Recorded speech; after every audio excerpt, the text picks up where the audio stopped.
ada pemulung yang mendapatkan uang di jalan atau menemukan dompet, ternyata di dompetnya isinya banyak fulus, dan pemulung ini itu dompetnya diambil dan duitnya dipakai buat makam. Gimana itu?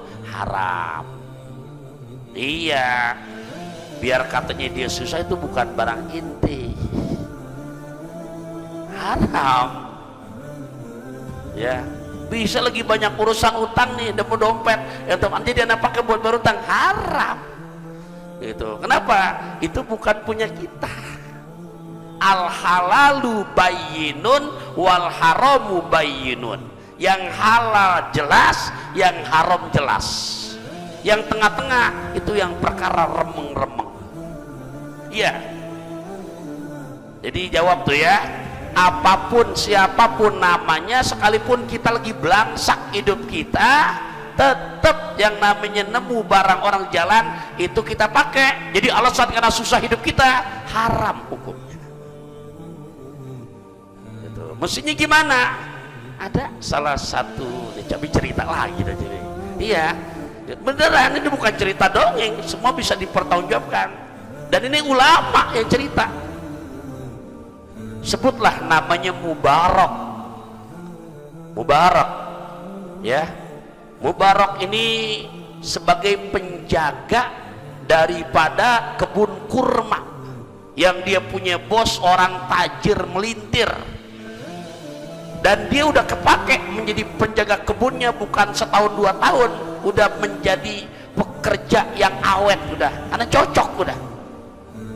Nah sekali waktu ini orang tajir melintir ini mau menjamu tamu-tamunya, namanya dia punya perkebunan korma yang barokah, alhasil yang banyak gitu kan, banyak pilihannya. Nah akhirnya dia datang tuh langsung ngecek ke kebun, dia nanya ke Mubarak nih, ke Mubarak namanya, nanya gimana, wahai Mubarak, kamu yang udah bertahun-tahun di kebun korma saya, kamu tahu nggak korma mana yang paling bagus? Ya, ditanya begitu. Apa jawaban Mubarak? Wahai Tuhan, ini Mubarak ganteng nih, dan juga masih lajang, belum punya bini. Dan yang nawarin nih, mohon maaf, yang nanya nih tuan ke bapak punya kebun orang tajir melintir. Alhasil dijawab sama Mubarak, maaf Tuhan, kalau Tuhan nanya begitu mana kurma Tuhan yang paling bagus, jujur saya katakan saya kagak tahu Tuhan. Kok kamu nggak tahu? Kan kamu bertahun-tahun di tempat kebun kurma saya. Iya, kan tugas saya cuma jaga kebun Tuhan, bukan tugasin nyobain kurma Tuhan. Jadi kamu nggak tahu? Nggak tahu Tuhan.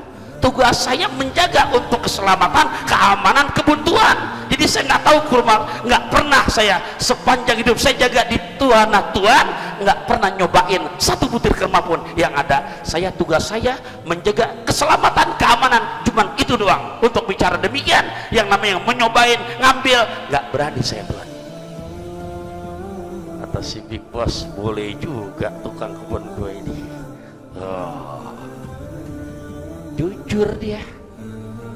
Begitu dia pulang, tukang kebun cerita sama anak perawannya.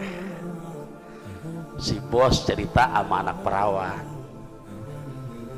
Apa kata bosnya sama anak perawannya? Putriku, umur kamu udah cukup, udah punya calon belum? Belum abah. Mau nggak kalau aku carikan calonnya? Gimana abah aja?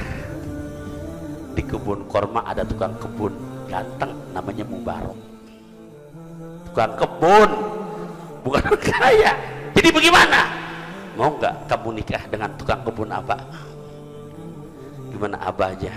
Akhirnya nih putri nurut gimana kata orang tuanya, menikah dengan tukang kebun. Tuh buah kejujuran, akhirnya jadi mantu orang kaya.